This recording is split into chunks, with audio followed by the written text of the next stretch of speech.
Hi നമസ്കാരം, ഞാൻ doctor Sudheer ഷക്കരി. പുതിയൊരു എപ്പിസോഡിലേക്ക് നിങ്ങൾക്ക് എല്ലാവർക്കും സ്വാഗതം.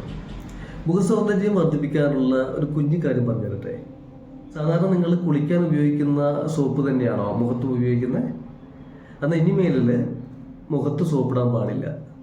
അതെന്തുകൊണ്ടാണെന്നറിയോ?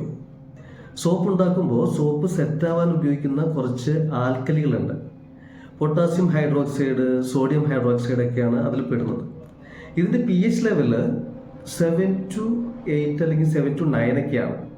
ഈ pH ലെവല് നമ്മുടെ ഫേസിലെ സോഫ്റ്റ് ടിഷ്യൂസിനെ ഡാമേജ് ആക്കുകയും നമ്മുടെ ഫേസിൽ ഡ്രൈനെസ് കൂടുതലായിട്ട് ഉണ്ടാക്കുകയും ചെയ്യും. അതുകൊണ്ട് മുഖത്തിൻ്റെ സ്വാഭാവികമായ തിളക്കവും അതുപോലെ തന്നെ സോഫ്റ്റ്നെസ്സും ഇല്ലാതായി പോവുകയും ചെയ്യും. കൂടാതെ ഫേസ് ഡള്ളായൊരു ഫീലായിരിക്കും നമുക്ക് ഉണ്ടാവുക. അപ്പോൾ പിന്നെ എന്താണ് ഫേസിൽ നമുക്ക് ഉപയോഗിക്കാൻ പറ്റുക? ഫേസിൽ നല്ല ഫേസ് വാഷ് വാങ്ങി ഉപയോഗിക്കുക. സാധാരണ നിങ്ങൾ വാങ്ങിയപ്പോൾ യൂസ് ചെയ്യുന്ന ഫേസ് വാഷ് നല്ലതാണെന്നാണ് നിങ്ങൾ വിചാരിക്കുന്നത്? ഒരിക്കലല്ല. അപ്പോൾ ഏത് ഫേസ് വാഷാണ് നല്ലതെന്ന് ഞാൻ താഴെ കൊടുക്കുന്നുണ്ട്. ഇതൊരു പ്രൊമോഷൻ വീഡിയോ അല്ലാത്തതുകൊണ്ട് ഞാൻ ഇന്ന് ഫേസ് വാഷാണ് നല്ലതെന്ന് പറയുന്നില്ല.